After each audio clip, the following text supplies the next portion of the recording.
What's up, everybody? I'm Stella Chung, and this is the Weekly Fix, the show where we round up all the gaming and entertainment headlines you may have missed this week.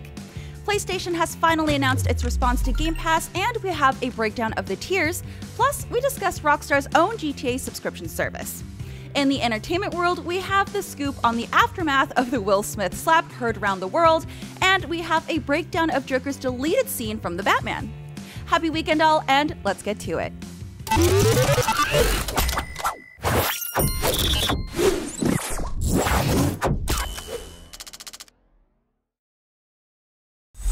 Sony looks like it's finally ready to take on Xbox's Game Pass with its newly revealed all-new PlayStation Plus model, which adds a new tiered subscription model and hundreds of new games to the service. But with these offerings, there will be changes coming for current PlayStation Plus subscribers. PlayStation Plus is transitioning into a new 3-tier subscription service, which will now be broken up into PlayStation Plus Essential, PlayStation Plus Extra, and PlayStation Plus Premium. The PlayStation Plus Essential tier is similar to the PlayStation Plus service that currently exists. The service will offer 2 monthly downloadable games, discounts, saved game cloud storage, and online multiplayer access for most games with no change to its current $9.99 a month price. At launch, currently enrolled PlayStation Plus users will be converted to PlayStation Plus Premium at no extra cost, though it hasn't been revealed if this is a permanent change or for just the first month. For those who have both PlayStation Now and PlayStation Plus memberships, hang tight, as Sony is expected to reveal more details about what that means for the new PlayStation tier subscription very soon. That also includes users who have months, if not years, with a PlayStation Plus membership upgrading or converting to PlayStation Extra or Premium tiers. The next tier, PlayStation Plus Extra, priced at $14.99 USD a month, includes all the benefits of the Essential tier and adds over 400 PlayStation 4 and PlayStation 5 games that can be downloaded. This also includes first-party and third-party games available when the service launches. The bougiest tier, PlayStation Premium, will cost $17.99 USD a month and will offer over 700 games for streaming or download with a regularly refreshed library of games from previous consoles. PlayStation 1, PlayStation 2, and PSP games can either be streamed or downloaded, but PlayStation 3 games will be available as streaming-only titles. Sony has confirmed that both PlayStation Plus Extra and Plus Premium will launch with games such as Death Stranding, God of War, Marvel's Spider-Man Miles Morales, Mortal Kombat 11, and Returnal. As of now, the membership tiers will roll out starting in June in North America and Asia, with a worldwide rollout after. Regions without cloud coverage access will receive a different tier called PlayStation Deluxe. This service is a cheaper premium tier since it loses the streaming aspect by proxy, the PlayStation 3 games, and also won't be available outside of set regions. As PlayStation Plus gets reworked and merged with PlayStation Now into the new PlayStation Plus service, both services will no longer be available to buy standalone. So yeah, you either missed your chance on getting the premier tier, or everyone's going to be super jealous. I know I am. Now, a lot of you may be looking at the new subscription model and thinking it is a lot like Xbox Game Pass, but there is one critical distinction between the two.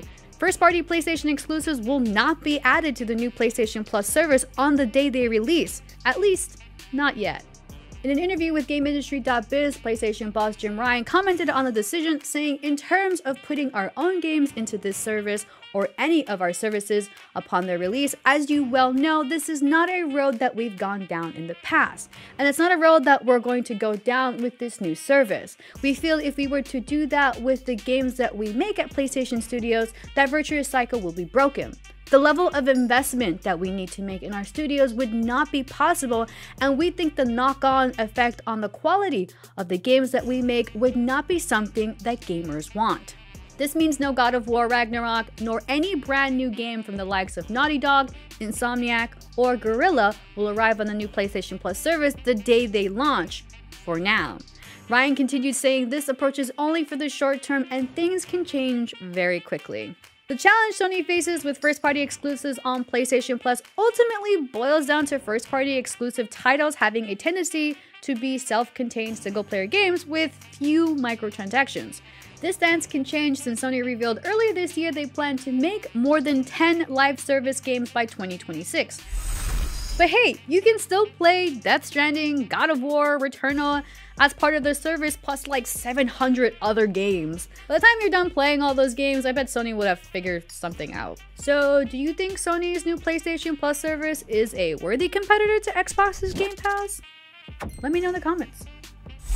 Limited time no build mode in Fortnite may be sticking around for good, as data miners have seemingly found proof in a new leak. Epic Games removed building from Fortnite's default mode earlier this week when Chapter 3 Season 2 began.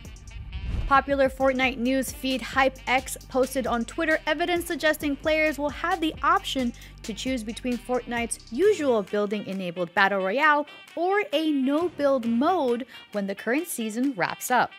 This claim is further backed up by an apparent loading screen tip saying in mode with building enabled.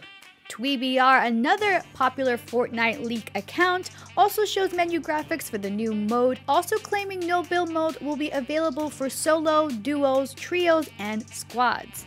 Leaks provided by both accounts in the past have proved to be accurate, though Epic Games has yet to make an official confirmation if the new mode is sticking around. Regardless, we won't have to wait too long to find out, as the season typically lasts around 10 weeks. This means we won't get updates on no build mode until May, but what are your thoughts on it staying for good? Let me know in the comments. Rockstar announced a new paid subscription service called GTA Plus for Grand Theft Auto Online, available only for PlayStation 5 and Xbox Series XS versions of the game. GTA Plus will offer subscribers recurring monthly bank deposits of 500,000 GTA dollars to lavishly spend on whatever they want. In addition, the members-only bonuses will include exclusive properties, vehicles, upgrades, discounts, and cash RP bonuses, with the ability to unlock gameplay updates, possibly hinting at access to previously time-limited content. The first month of GTA Plus will begin on March 29th, ending on April 27th, offering the Principe Devastate 8 supercar, a new auto shop property located in La Mesa, and waived LC Car Meet membership fees, with GTA Plus members reimbursed 50,000 GTA dollars during the event period. They'll also get the ability to upgrade to the Aquarius Super Yacht at no additional costs, new wardrobes, new vehicles, free auto shop paints, and bonuses to GTA Bucks, RP, and CartMe rep, in addition to the 500,000 GTA dollars. GTA Plus members can also purchase members-only shark cards that add some extra cash as a bonus, and have access to exclusive rewards found monthly on GTA Online web browsers like Legendary Motorsport, Maze Bank Foreclosures, Dock Tees, and House Special Works. The GTA Plus membership will cost $5.99 per month and can be purchased from the PlayStation Store or Microsoft Store. Call of Duty Warzone live operations lead Josh Bridge said in an interview with streamer TP that the team wants to include more maps in the game, but the install sizes of Warzone are crazy. In December of 2021, Warzone's original map of Verdansk was replaced by Caldera, sparking TP to ask if another map rotation was in the works for Warzone. Similar to how games like Apex Legends rotate their maps to allow players a variety of gameplay, Bridge laments he wishes that were the case, but because of install and reinstall sizes, that could prove impossible. Currently, Warzone requires over 120 gigabytes of storage on the PlayStation 5 and 80 gigabytes on the PC to install. Large installs deter players, with Bridge mentioning that each new update sees a loss in players due to more storage space required. Warzone was built within Call of Duty Modern Warfare, so its assets intended for 6v6 matches on small maps were never intended to see Verdansk with 180 weapons. The latest update to Warzone Season 2 Reloaded, that includes Snoop Dogg as a new operator, saw its biggest update since launch. So fans have to ask themselves, do they want more maps and content with bigger reinstall sizes, or the same map with less variety? Gotta choose. PlayStation Plus April games are announced, and subscribers should be content with the list of games available next month. Slay the Spire is a roguelike deck-building game developed by American studio Megacrit and published by Humble Bundle. Climb the spire facing enemies, bosses, and events while collecting cards and building a powerful deck to battle foes. Discover relics with immense power and destroy any bizarre creature you come across in this overwhelmingly positive review title coming to PlayStation Plus April 5th on PlayStation 4. The battle for Bikini Bottom comes to PlayStation Plus in SpongeBob SquarePants Battle for Bikini Bottom Rehydrated. Players take control of the lovable fry cook SpongeBob, Patrick, and Sandy to defend Bikini Bottom from Plankton's robot army. Rehydrated includes the original game campaign, adding a new multiplayer horde mode. Defeat the robots attacking Bikini Bottom, fight against a robotic Squidward, and experience Patrick's dream in this 2-player online and offline platformer coming to PlayStation Plus April 4th for PlayStation 4 consoles. The online multiplayer bloody and mystical game Hood, Outlaws, and Legends lets players become bandits battling to win the influence of the oppressed through daring heists on the wealthy. 4 players compete in teams of 2, harnessing each character's unique skills and abilities to execute the perfect heist. Move in stealth to steal the treasures or bludgeon your way through brutal and bloody combat to see yourself become the folk hero or a gold-hungry outlaw. There are moments in this game that truly make one feel like the villain. Am I the villain? I don't think I'm the drama. Maybe I am. Acquire loot, upgrade your weapons, and delve into this PvPvE online world that desperately needs more content because the game is fun. Hood, Outlaws, and Legends comes to PlayStation Plus April 5th for PlayStation 4 and PlayStation 5. Also, don't miss out on March's PlayStation Plus games Ark Survival Evolved, Team Sonic Racing, Ghost Runner, and Ghost of Tsushima Legends. You have until April 4th to add March's PlayStation Plus games to your library, so hurry up. Continuing with the theme, let's take a look at what's coming up for Xbox games with gold for April.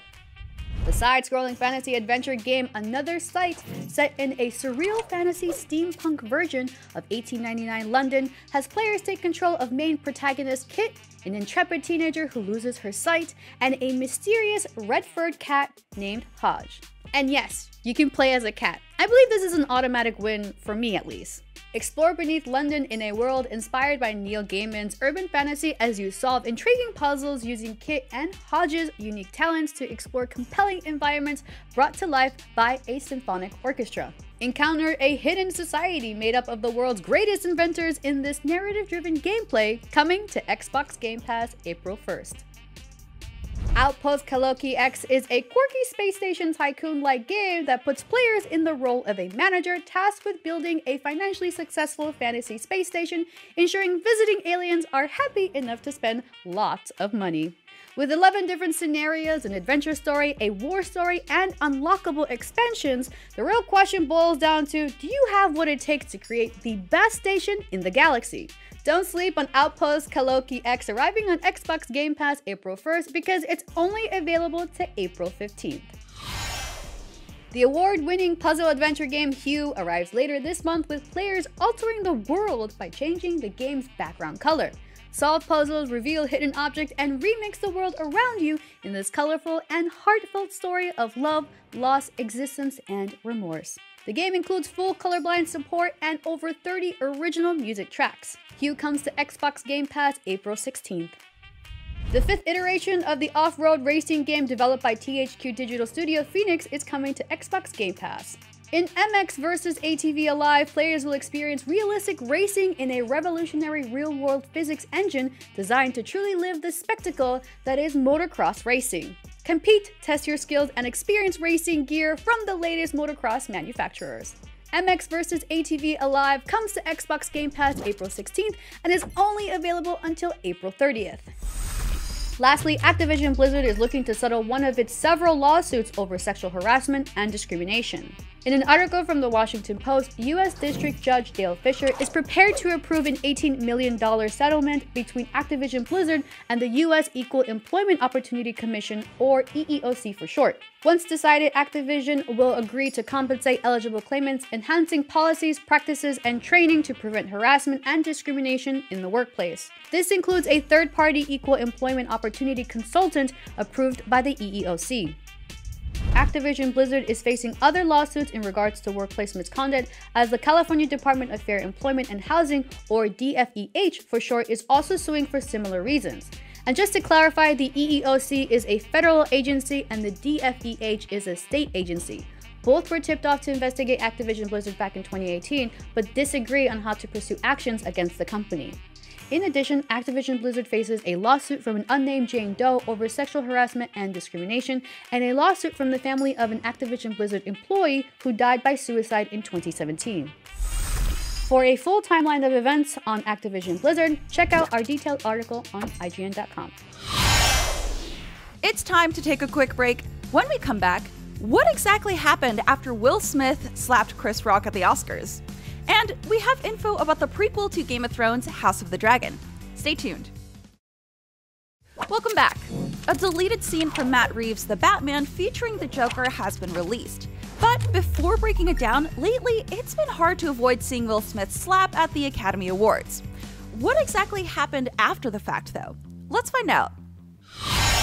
Now, looks like everybody hits Chris. You saw it even if you didn't watch the Oscars. Will Smith took a shot at Chris Rock after Chris Rock took a shot at his wife, Jada Pinkett Smith. Now, a quick recap of what went down. Chris made mention of his love for Jada before saying he's looking forward to seeing her in G.I. Jane 2.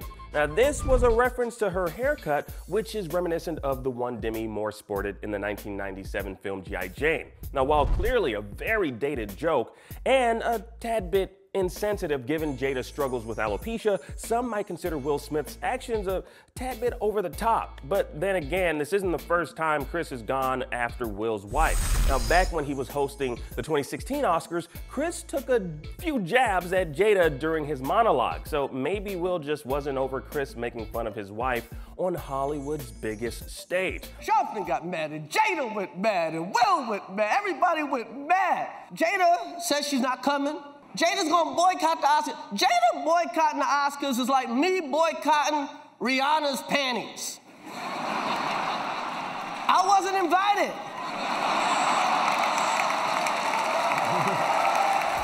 But the question is this: what happens now? Now, the Academy posted a tweet disavowing violence in any form, but internet denizens were quick to point out that by awarding Will Smith with an Oscar, they are in fact kind of, sort of, rewarding the slap heard around the world. But what about Chris Rock, his face? According to a statement given to ABC News, the LAPD said they're aware of the incident and Chris Rock will not be filing a police report. Which, honestly isn't a shocker. I mean, come on now. But according to that very statement, if the assaulted party, Chris, does wish to pursue charges at a later date, then the LAPD will be available to complete an investigative report. Now, while Will Smith is likely contemplating what might happen in the days to come, he was literally getting jiggy with it at the Vanity Fair after party, believe it or not. Now, according to Variety, Will showed up to the after party with an entourage and immediately hit the dance floor where the DJ was spinning Big Willie's greatest 90s hits. Now, Chris Rock also attended an annual bash held by a Hollywood socialite, according to Page 6, appearing to be unfazed by the incident. I mean, he could take a hit, clearly.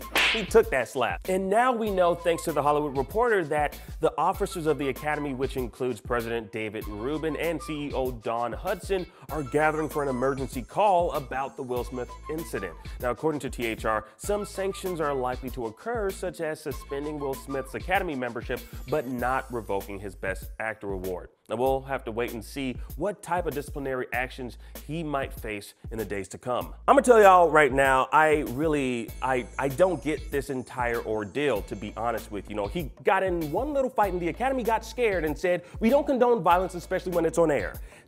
See what I did, Fresh Prince song reference. Anyways, all jokes aside, y'all, I personally have a hard time believing what we saw was a real moment, to be quite honest with you. While he obviously did slap Chris Rock and Chris was visibly shaken by it, part of me wants to believe that these two actors, keep that in mind, these two actors orchestrated this to create a viral moment, I mean, what are we all talking about? We're talking about the slap, But you know what? We won't know the truth until we start to see either Will or Chris address the ordeal in potential interviews that they'll be doing soon, be it Chris on something like The Breakfast Club or Will on his wife's Facebook talk show.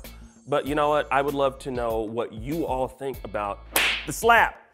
Slap a like on this video, Big Willie style, and leave a comment down below. I want to know your thoughts. Now, speaking of slaps, though, the character that clearly got slapped a few times with the ugly stick, the Joker, might return in a future Arkham series. Now, speaking with Variety, director Matt Reeves spoke about the places we might see Barry Keoghan's Joker pop up next. Now, he said, quote, "There's stuff I'm very interested in doing in an Arkham space, potentially for HBO Max. There are things we've talked about there, so it's very possible. It also isn't impossible that there is some story that comes back where Joker comes into our world." Ooh, yummy, yummy. Yeah, I think we all can agree that seeing Reeves take on the Joker in any capacity is more than welcome. Now, the Batman fans everywhere were surprised when a deleted scene from the movie was released that featured and revealed actor Barry Keoghan's villainous role in the film as the Clown Prince of Crime. Now, in the 5-minute clip, Batman is seen meeting with the Joker in a very Silence of the Lambs-like interview, with the villain's face either blurred behind the glass or framed in an extreme close-up. Now, while the Joker's face was never fully revealed, there was enough shown for the internet to do what it does best and recreate a high-res image of the director Matt Reeves' depiction of the Batman's most famous foe. Now, artist Aaron Bailey pieced together this image of Keoghan's Joker, digitally cleaning up what we saw in the deleted scene and upscaling the image. Now, from there, content creator Matt Ramus lightened up the image, providing us with an even clearer picture of Matt Reeves' take on the Joker.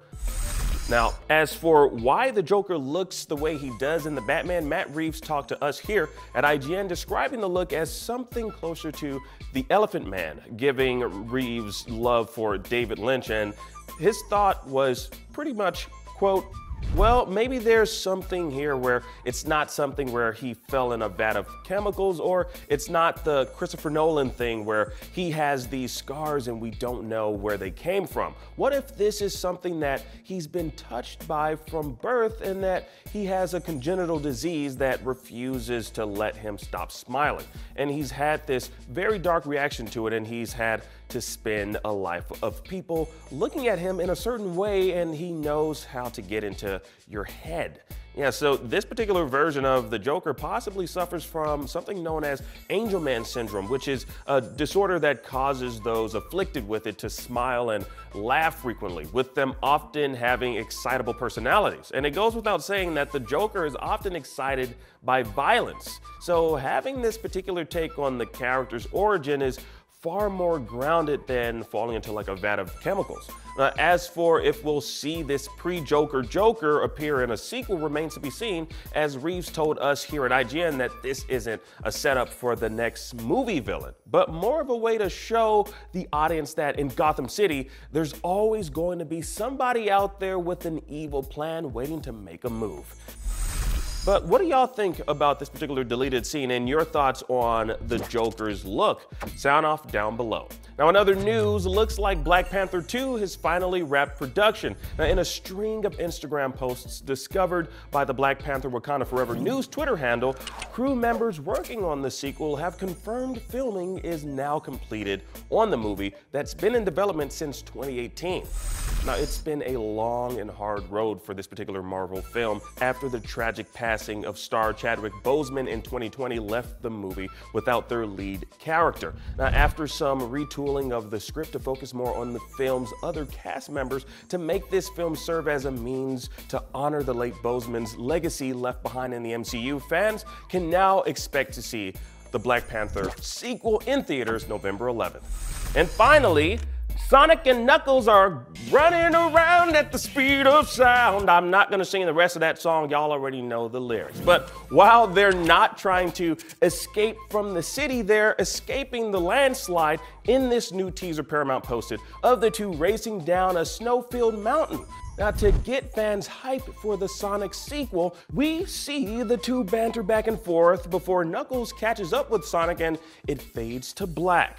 That really gives off Sonic Adventure Ice Cap level vibes. I mean, that might be, what they were going for. Only the diehards know, and we'll all know come April 8th. Can you feel the sunshine? Does it brighten up your day? The movie's coming out. You got speed to run away. And you should probably run away before I start singing another song from a Sonic video game. Now, in other news, HBO has finally revealed the premiere date for the Game of Thrones prequel, House of the Dragon. Now, in a tweet, the official show's account posted this really cool image of a dragon egg with a larger dragon looming behind it, letting fans know that we can expect the HBO Max series on August 21st. Now, things are definitely going to be heating up this summer in the prequel series. And finally, in some rather unfortunate news, Bruce Willis's family revealed the actor will be retiring from his long, successful career in the industry. His former wife, Demi Moore, posted a heartfelt message on Instagram, letting his supporters know that the die-hard actor was diagnosed with aphasia, which robs those afflicted with it the ability to communicate verbally. Now, she spoke about the challenges her and their family will face and how appreciative they all are for the continued love, compassion, and support from the thousands of fans touched in some way by the action star's illustrious career in Hollywood. Now, prayers up to Bruce Willis, and thank you for giving us so much entertainment over the years. I'm Stella Chung, and that was your Weekly Fix. We'll be back here next Saturday with more of the biggest gaming and entertainment news of the week. Catch you then.